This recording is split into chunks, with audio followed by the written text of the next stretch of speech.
রাধে রাধে বন্ধুরা, কেমন আছো সবাই? আশা করি সকলেই ভালো আছো, সুস্থ আছো। আমিও ভালো আছি। ভিডিওর শুরুতেই তোমাদেরকে বলে রাখি, ভিডিও চলাকালীন যদি কোনো ভুল ত্রুটি আমার হয়ে থাকে তাহলে তোমরা মাফ করে দিও। নিজের ভুল তো আর নিজে বুঝতে পারবো না, তোমরা যদি পাশে থাকো আর ভিডিওটি প্রথম থেকে শেষ পর্যন্ত স্কিপ না করে দেখো তাহলে বুঝতে পারবে যে আমার কোনটা ভুল আর কোনটা ঠিক। আর এই ভিডিও চলাকালীন তোমাদের সাথে আমার অনেক গুরুত্বপূর্ণ কথা শেয়ার করার আছে। আমি জানি না এই কথাগুলো তোমাদেরকে বলা ঠিক হবে কিনা বা এই কাজগুলো তোমাদের সাথে হয়েছে কিনা, কিন্তু আমি তোমাদেরকে বলতে চাই। কেননা তোমাদের এই বন্ধুটা তো নতুন এই সোশ্যাল মিডিয়ার জার্নিতে, তাই তোমাদেরকে বলতেও চাই, তোমাদেরকে শোনাতেও চাই। আর এর উত্তর যদি তোমরা আমাকে দাও তাহলে খুব ভালো হয়। তো সরাসরি আমি আবার আজকে আমার ভিডিওতে চলে আসি। তোমাদের তো কালকে রাতে বলেছিলামই যে আমরা রাতে ঘুরতে বেরিয়েছি, তাই সকালবেলায় একটু পুজো কি করলাম, কি করেছি সকালবেলায়, সেই পুজোর বিষয় নিয়েই আজকে ভিডিওটা শুরু করছি। তো কালকে তো আমার একাদশী ছিল। আজকে সকালবেলায় ঘুম থেকে উঠেই বাসি কাজ টাজ সেরে আমি আজকে ঠাকুরের চরণে পুজো দেওয়ার জন্য চলে এসেছি। আর পুজো দিচ্ছি আর ভাবছি যে আজকে ঘরে একটাও ফুল নেই, তাই মনে মনে খুব কষ্টও পাচ্ছি। আর অমনি তোমার দাদাভাই এসে আমাকে বলছে, দেখো বাইরে একটা ফুলওয়ালা এসেছে, তোমার কি ফুল লাগবে? আর তখন মনটা না সত্যি কথা বলতে খুব খুশিতে ভরে গেল। আর মনে মনে এটাও ভাবলাম যে ভগবান না চাইলে হয়তো কোনো কিছুই করা সম্ভব হয় না। হয়তো আমার মনের ডাক বা আমার মনের ইচ্ছাটা ভগবান শুনতে পেরেছেন, তার জন্য উনি ওনার ব্যবস্থা উনি নিজেই করে নিয়েছেন। ওনার পুজোর জোগাড়ে যা যা লাগবে তার সরঞ্জাম উনি নিজেই গুছিয়ে নিয়েছেন। তো এই দেখো, আমি এখানে আজকে আরতি করছি। আজকে তো শনিবার, তাই আজকে একটু কর্পূর আর একটু লং দিয়ে আমি আরতি করছি। এই যে ভগবানকে সুন্দর করে আরতিটা করিয়ে, এই যে পাশে দেখছো না একটা আগরবাতি, এই আগরবাতির গন্ধটা না খুব সুন্দর। আমি মাঝে মধ্যেই না আমি এই একটা করে আগরবাতি জ্বালাই। আমার ঘরটায় এত সুন্দর স্মেল বেরিয়ে আসে, তখন মনে হয় কি ঘরের একটা পজিটিভ এনার্জি আছে। এই কারণেই আমি মাঝে মধ্যে এই আগরবাতিগুলো জ্বালাই। হয়তো তোমরাও কেউ কেউ জ্বালিয়ে থাকো, তোমরাও হয়তো জানো, কিন্তু তাও মনে হলো তোমাদের সাথে এই বিষয়টা নিয়ে একটু কথা বলি। এই যে এটা হলো রামলালা। আমার হাজব্যান্ড রামলালার অনেক বড় ভক্ত। আর যখনই আমি এখানে এসেছি আমার ঘরে কিন্তু প্রথমে ওই রামলালাই ছিলেন। তারপরে একে একে এই যে এখানে বজরংবলী আরও যেসব দেবদেবী আছেন না, তাদেরকে আমি পরে নিয়েছি। এই যে মা লক্ষ্মী, এটাও কিন্তু আমার পরে নেওয়া। আর এই যে রাধাকৃষ্ণের যে মূর্তিটা দেখতে পাচ্ছ, শোপিসই বলে, মূর্তি বলে না। আমি অনেক খুঁজেছি, পাইনি বলে আমি এইটাতেই এখন পুজো করি। তো যাই হোক, ভগবানকে তো দেখো আমরা কেউ সচক্ষে দেখতে পারি না, তাই সেটা মাটিরই হোক বা কোনো মূর্তিই হোক, যাই হোক না কেন সেটাকেই আমরা ভগবান রূপে পুজো করি। আমার পুজো দেওয়ার দেখো প্রায় কমপ্লিট হয়েই গেছে। আর আমি ঘরে বাইরে সব জায়গায় একটুখানি আরতি করে নিচ্ছিলাম, দিয়াটার শিখা দিয়ে দিচ্ছিলাম। আর তার মাঝখানে তোমার দাদাভাই ছিল, তোমার দাদাভাইকেও একটু দিয়ে দিলাম। এই দেখো পুজো দেওয়া হয়ে যাওয়ার পরে একটু তুলসী গাছে জল দিতে চলে এসেছি। এটা কিন্তু আমি প্রতিদিনই করে থাকি, কেননা পুজোর পরে একটু তুলসী গাছে জল হয়তো তোমরাও দাও, তাই আমিও দিই। ব্যাস, এই যে জলটা দিয়ে আমার কমপ্লিট হয়ে গেল। গাছগুলো না একটুখানি শুকনো শুকনো হয়ে গেছে, তাই গাছটার উপরটাতেও আর একটু ভালো করে দিলাম, আর এই যে গোড়াটাতেও একটু জল দিয়ে দিচ্ছি। এই দেখো আমার প্রণামও করা হয়ে গেল। সত্যি কথা বলতে কি জানো তো বন্ধুরা, এটা হয়তো তোমাদের সাথেও হয় যে যখন আমরা ঠাকুরের কোনো কাজে নিজেকে নিবেদন করি, তখন কিন্তু আমাদের মনটা খুব ভালো লাগে। আর কার না ভালো লাগে বলো ঠাকুরের কাজ করতে? এই যে আমাদের এখানে দরজায় সামনে যে ফুল দিয়েছি দেখছো না, এটা কিন্তু আমি এখানে এসে শিখেছি, এখানকার প্রত্যেকটা মানুষ দেয়। আর এই যে গেটের সামনে রঙ্গোলি, এটাও কিন্তু এখানে সবাই দেয়, আমাদের গেটেও দিয়েছে, তাই তোমাদেরকে দেখালাম। আর এই যে পুজো দেওয়া হয়ে গেছে, আমি একটুখানি বাইরেটা দেখছি, আর দেখছি কি আকাশে একটা কি সুন্দর টিয়া পাখি উড়ে যাচ্ছে। এখানে না প্রচুর টিয়া পাখি, জানো না, সুন্দর সুন্দর। তাই আবার আমার মেয়ে সেটারও একটা ক্লিপ তুলে নিয়েছে। আর এখানে তোমাদের দাদা ভাই ডিউটিতে যাবে বলে ব্রাশ করতে চলে এসছে, এরপর স্নান করবে। দেখো সকালবেলায় আমি আজকে অনেকগুলো জামা কাপড়ও ধুয়েছি, এই যে ধুয়ে মেলে দিয়েছি। আর এই যে ফুলগুলো কি সুন্দরই না লাগে জানো না, সকালবেলায় হলুদ হলুদ ফুলগুলো গাছে ফুটে থাকে। ফুলের শোভা তো একটা আলাদাই অন্যরকম, তোমরা তো সবাই জানো। তার জন্য ফুলটারও একটা ভিডিও করে নিয়েছি। আর এই যে ছোট্ট ছোট্ট গাছ, এগুলো আমি নতুন লাগিয়েছি, এগুলো আমার বাড়ির ছাদ বাগান বলতে পারবো না, এখনো হয়নি, কিন্তু কেবল ছোট ছোট চারা বেরিয়েছে। আর এই যে গোলাপ ফুলটা দেখছো, এটা একটা অন্য কোনো ভিডিওতে তোমাদেরকে শেয়ার করবো এটার গল্পটা। আর এদিকে তোমার দাদাভাই ডিউটিতে যাবে বলে তাই তার জামা কাপড়গুলোও সব রেডি করে দিচ্ছি। এটা কিন্তু নতুন না বা ভিডিও করব বলে কিন্তু এটা দেখাচ্ছি না, এটা প্রতিদিনের দৈনন্দিন জীবনের আমার রুটিনে কিন্তু এগুলো থাকে। একটু গুছিয়ে দিই, কারণ সারাদিনে কিন্তু আর কোনো কাজ থাকে না তোমার দাদাভাইয়ের জন্য আমার, তাই একটুখানি গুছিয়ে দিলে নিজেরও ভালো লাগে, আর তার সাথে ওরও ওরও ভালো লাগে।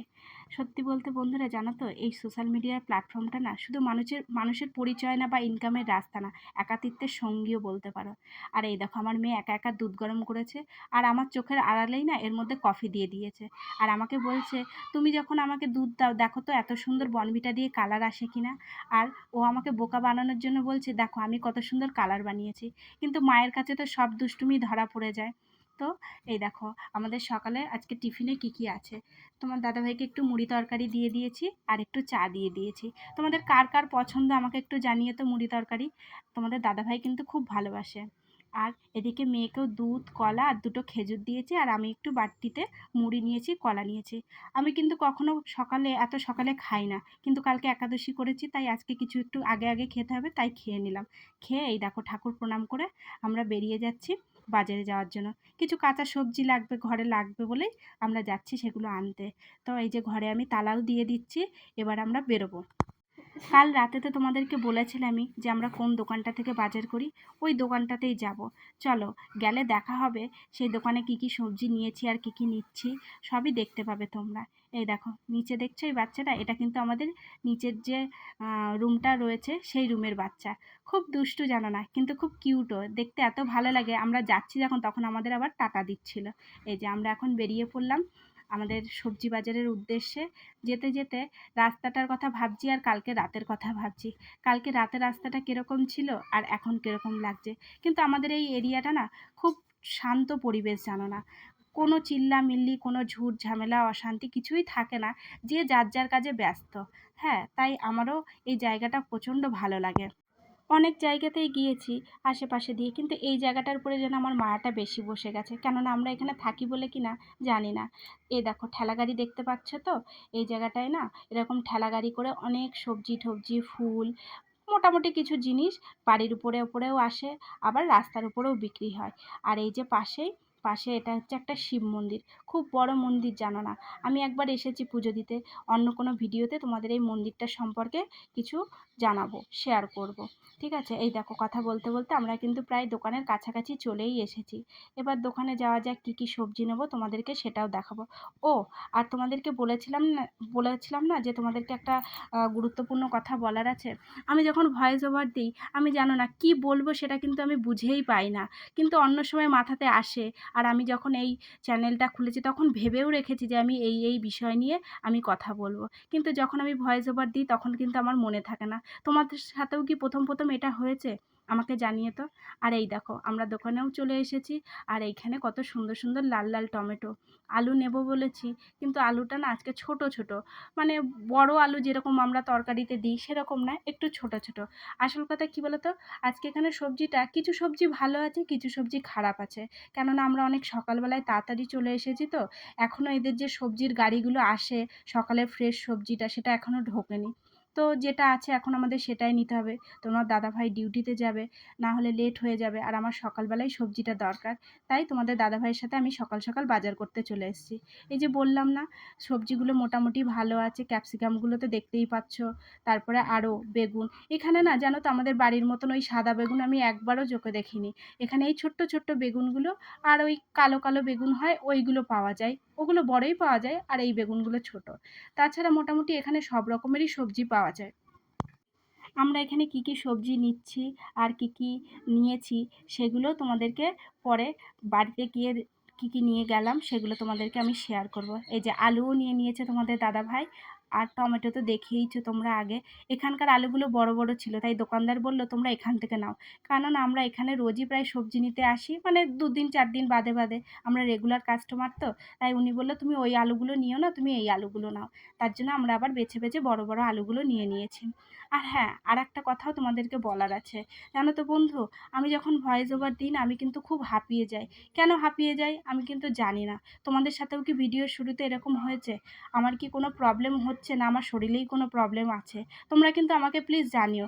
দেখো বন্ধু, আমার সমস্যাটা আমি তোমাদেরকে জানাই। তোমরা যে আমার কথাটা শুনছো, শুনে আমাকে যে কোনো একটা সাজেশন দেবা, যদি আমাকে না করো, সেই সাজেশনটা যদি না দাও, আমি কি করে বুঝবো? তো নিজের ভুলটা তো তোমাদের প্রথমেই বলেছি নিজেরা বোঝা যায় না। তাই তোমরা আমাকে প্লিজ একটুখানি জানিও, এগুলো কি শুধু আমার সাথেই হয় না তোমাদের সাথেও হয়েছে? আর এই দেখো তোমাদের দাদাভাই এখান থেকে একটা বাঁধাকপি নেবে বলে এখানে এসেছে। কিন্তু এই যে সবজি একটা গাড়ি এসেছে, উনি বলছে তুমি এখান থেকে নিও না, তুমি গাড়ির ভেতর থেকে নাও। আর এই দেখো সবথেকে বড় কথা হচ্ছে, তোমরা কে কে বলো তো এইরকম ছানাদের ভালোবাসো? আমার মেয়ে কিন্তু খুব ভালোবাসে। যখনই ওকে দেখেছে আমার মেয়ে যেন না পাগল হয়ে গেছে ওকে নিয়ে। দেখো কি সুন্দর লাগছে। এটা কিন্তু একটা ল্যাব। আর ওর মুখে একটা বিস্কুটের প্যাকেট আছে। এত সুন্দর, ভিডিওতে কতটা ভালো তোমাদের লাগছে আমি জানি না, কিন্তু সামনে থেকে না অপরূপ সুন্দর লাগছে। আমার মেয়ে কিন্তু খুব বায়না করে, কিন্তু আমি কিনে দিই না। ভিডিওটি কেমন লাগলো